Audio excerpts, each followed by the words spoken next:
Thanks for tuning in to the Jurassic Park-Cast, the Jurassic Park podcast where guests chat with me about Michael Crichton's 1990 novel Jurassic Park, and also not that too. A big shout out to Christoph Oakes of Snail, and a big thank you to him for letting me use his band's music to score this podcast, and you can find his music on Spotify and Bandcamp. And today's intro is from the song Hummingbird, and our outro is Sacrifice to the Inhuman Creature. Alright, in this excerpt from episode 41, The Road, my guest Zoe Hanley joined the show to chat about the Jurassic Park video game that came out on the Super Nintendo Entertainment System in 1993, licensed by Ocean Software. It's a game I played for hours and hours when I was young. And in this clip, we cover all the details that were included in the game and how they were adapted from Michael Crichton's 1990 novel Jurassic Park and also Spielberg's 1993 film. We cover all that stuff. Here is the clip. Today I'd like to welcome my guest Zoe Hanley, who is more commonly known online as Edzukin, a gadabout gaming hobbyist. She's been playing video games all her life and is a lover of both new and retro games. She enjoys digging in the dirt and picking out the games that are perfectly fine if you just clean them up a bit. How you doing today? I'm well. How are you? I'm good. Thank you for asking. All right, so I was going through from what I could recall in terms of connecting. So the adaptation for the game has a lot of elements that were part of the movie, but a lot of elements that were also part of the novel. And I think, obviously, with it coming out only shortly after the film came out, I imagine that they had to rely on the novel for a lot of their inspiration in terms of writing the game and designing it and things like that. So there's quite a bit of it that is more closely related to the novel than necessarily the film, which is pretty neat. And so, obviously, finding eggs is a big plot point that is a part of the game that is also a big part of the novel. There are hidden weapons caches that we don't use in the movie, but it shows up in the novel. Raptors on the ship is not a thing in the movie at all, but of course is a big problem in the novel. The dragonflies. Do you remember the dragonfly in the novel? Yes. Yep. So for no reason, there is a giant 6-foot wingspan dragonfly that they, I guess, also cloned. That just appears. Thinking about that, like they got the dinosaur parts of the DNA from mosquitoes. Can mosquitoes bite a dragonfly? See, so I guess it seems odd that there was a dragonfly and they're 6-foot wings. So I looked into like the species of dragonflies that people have. 6 feet wide is bigger than any known dragonfly. That doesn't. The historical record has not provided a 6-foot wingspan dragonfly. And as far as I know, I mean, dragonflies probably existed for over many eons, but the largest dragonflies are known from many years before the dinosaurs existed. So it's a strange creature to include in Jurassic Park, but I guess exciting. I mean, they don't do anything in the novel. They just kind of show up. I think one of them lands on their arm, and they go, wow, and then it's gone. So it's an odd inclusion that kind of sticks out in the book. But they get to be great critters in the video game, so maybe Crichton was thinking about that at the time. Yeah, I was thinking about maybe in the video game adaptation, it'll be fun to have dragonflies. Yeah, I think what they actually got a lot of source, or where they sourced a lot of their ideas from was the toy line. Oh, maybe. Because they're on some of the fences, there are actually signs hanging that say Kenner on them. And I remember thinking that the Alan Grant in the game looks more like his toy than he does, his character in the movie. Interesting. Okay. I wonder. Because the toy companies, as far as I know, which is not firsthand, do get a list of what's in the film before a lot of people do. For releasing the toys in collaboration with the film's release. So that's very interesting. Huh. Well, what an interesting point. What else? Yeah, you're right. Alan Grant isn't the character design that you play in is certainly based off of the movie. It's not based off of the novel. He's got that iconic hat and the handkerchief that he has around his neck. So he's ready to work. What else is there? Finding security cards is something that comes up in the novel a little bit. To get access, they need security cards to get into places. The raptor nest is in a man-made subterranean facility, which is in the novel. They find it like an aqueduct or something like that they're living in underneath or a water station. I don't know where they are, but they're underground. And I remember in the game, there's like bricked walls and stuff. So they've commandeered some place for their nest, which is kind of neat. We get interesting weapons as well. What do you remember firing? I mostly remember the bolos. Yes. Or the bolus. Bolos, both? They're grenade bolos, yeah. Or the exploding bolos, whatever they are. And it just made a cool sound when it shot. Yeah. But there was the dart gun. Mm-hmm. I think it was a dart gun. It might have been a rocket launch now that I think about it. I think there was... But by default, you had the taser, mm-hmm. which fired this like long vine of electricity that got weaker over time. But typically, you didn't want to fight with that, especially not in the first-person areas. Yeah, you could get the compies. I remember we used to chase down the Gallimimus with the cattle prod. We put them all to sleep. If you were some sort of monster, you could chase down the Gallimimus. When you get frustrated... a kid at school once told me that you could kill the Tyrannosaurus, and you can't. Don't believe that kid. Don't try to kill the T-Rex. That's too funny. It was immune to everything except the tranquilizer darts. That would slow it down a little bit, but that was it. Yeah, you couldn't kill it though. Yeah, it was you couldn't immune kill the Triceratops, I don't think either. That's not that true. you should. Because that's a herbivore. It's not doing it. Yeah, they're just stampeding. Yeah. So those are neat parts. I think the tranquilizer gun is the only thing they use on the Tyrannosaur in the novel, which is a neat way that they've adapted that. I don't know about exploding bolos. I think they might have invented that for the game. I can't imagine that you would use these weights at the end of a string to tie up somebody's legs or whatever, or to tie them up as you fire it, and then have it explode. That seems like a bit much. That seems excessive. It seems almost cruel. But they were an effective weapon, that's for sure. They definitely were. They were my favorite of the batch. I think there was also a shotgun too, just a basic shotgun. Mm-hmm. I'm not trying to recall. I don't think that there's a shotgun in the book. I know in the movie, everybody has a gun at the beginning scene when they're loading that crate. It seems like there was a crowd of people all armed with weapons, so there must have been a shotgun in there. And I think Muldoon has one too, right? He's putting. Yeah, he has like a Spaz 12 or something. Yeah. You know guns better than I do. All I know is it boomed. Video games have taught me all I need to know about guns. I hate guns, but I can name some of them. Right on. So those are a lot of things that were important with the novel that made it into the game. In terms of connectivity with the film, we have Grant's costume, of course. The Gallimimus is brought in instead of... So in the novel, it was hadrosaurs that are stampeding, but in the movie, it was the Gallimimus, and that's who it comes to be in the video game as well. You escape by helicopter. I guess that's in the film and the novel. The Velociraptor pen. The film made this wonderful looking... It looks like a hydroelectric center, but the Velociraptor pen is this standalone building. It's very formidable looking. It's a fortress. That's not quite what's described in the novel. The novel is just like a fenced off area. It's like literally a pig pen, but with like taller fences that are electrified. But the Raptor pen is heavy duty, and that's what we get in the game, which is fun to explore.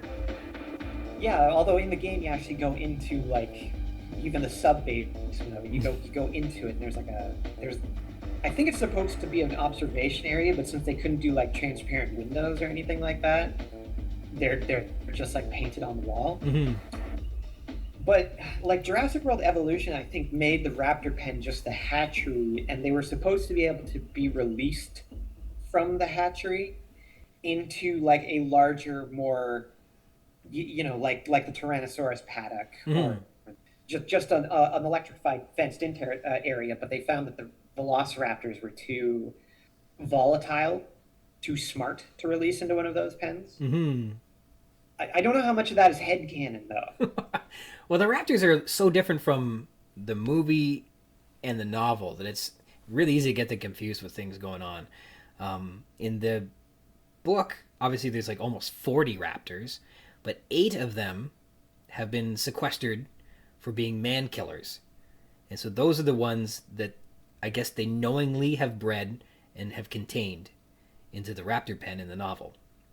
So there's 8 of them, and then it turns out that the power had been off for like 5 hours, and they, of course, are no longer in the pen, and they cause trouble for the last, I don't know, 100 pages of the novel, which is fun. In the movie, there's like 3 raptors, which blew me away. All my life growing up, I thought there was just lots of raptors, but there's only 3 in the movie, which is crazy. Do they actually say there's only 3, or do they only show 3? A bit of both. At one point, there's a line of dialogue where Muldoon says, when we introduced the big one, she killed all but 2 of the others. So dialogue corroborates that there is the big one and 2 others. And then you only see 3 in the film. But it felt like there were raptors everywhere. It felt like there were lots of raptors. They drop in the cow and it gets torn apart, and they just bring up the harness. So it felt like there's more than 3. To me as well. But so that was looking more closely at things. You find things that some you like and some you don't. And that was one that just surprised me. I don't know if I like it or not, but yeah, 3 raptors. But in the novel, there's 8, and then of course there's many more. But it's kind of described specifically that these 8 have learned that people are easy to kill. That this is an acquired trait that lions and tigers. Sure are. Yeah, and so lions and tigers will learn. They leave people alone until they discover, oh, geez, these things are like eating popcorn, and then they become very dangerous to people because they find them easy prey, and that's what predators like. And so these raptors are teased and acknowledged to be specifically man killers, and that's what makes them especially dangerous. Otherwise, when they see raptors throughout the rest of the novel, chiefly at the end when they go into that strange raptor's nest, the raptors either don't notice them, don't care they're there, or disregard them, which is convenient because if they were also man killers, like the 8 that are described earlier, it would be insane to go into this thing, this raptor nest. But anyhow, yeah, so the raptor nest is a little bit different. In terms of the dinosaurs, I guess these are some of the final notes I've got here. We got the compies are one of the characters that come and get you. They are called compies in the book. They're called compies in the second movie. They aren't in the first movie, and they're called compies here in the game, although they refer to a species called Procompsognathus. And we find out in the second film that they are not considered Procompsognathus in the second film. They're Compsognathus in the second film, which is interesting. And of course, they have a venomous, weakening bite in the game and in the novel. So that is good in terms of consistency with the Jurassic World overlord. We get Pachycephalosaurs, which are the headbutters. They don't show up too much in the game, do they? I'm trying to remember even like they must be in a very small section of the park. They're in a few sections. I feel like they're in the mountains. I just mostly remember that when you actually killed them, they kind of just fell onto their side with this audible thump. So they're referred to as the headbutters. They are in the second novel, but they're not in the first. And they are not on InGen's list, if that makes any difference. And they are in the second film, I think. Yeah, but I don't think we see them again. I don't think we see Pachycephalosaurs again. I'm not sure. Of course, we get Gallimimus that run around in the field. You can be stampeded by them in the game, which is kind of fun. Gallimimus are not in the novel, but they're, of course, in the film. And they run into you if you don't watch out, which is kind of fun. The headbutters. Yes. I'm not going to pronounce the name. Yes. I believe they had a toy of those in the first run of Kenner Toys. Oh, that might be where they came from and why they're in the game. That would make sense. Yeah, that'd be a fun toy to play with. But you press the button and their head moved or something. That'd be fun. I feel like they had like a spring-loaded head, but I don't know if I'm remembering that correctly. Cool. Velociraptors, of course, in all of the different... it's in everything. Because Velociraptor was the star of Jurassic Park. And that's consistent with the game. They're everywhere in the park, which is kind of fun. They're everywhere. The spitter, the Dilophosaurus, it has the neck frill, just like in the film. And ever since, for no reason, everybody adds this neck frill to the Dilophosaurus now. And it spits, and that's consistent with the film and the novel. The novel, they did not have a frill, which is kind of neat. I remember specifically when you're going through the buildings and the Dilophosaurus there, that they turn their head like a curious puppy before they spit at you. You remember this? I don't. I remember them not having a whole lot of animation to them. Yeah. Remember, they would just kind of look at you with their head askew. Like, huh, look at that. What are you up to here? Oh, yeah, they did do that. Yeah. that just tilted to the side. Yeah.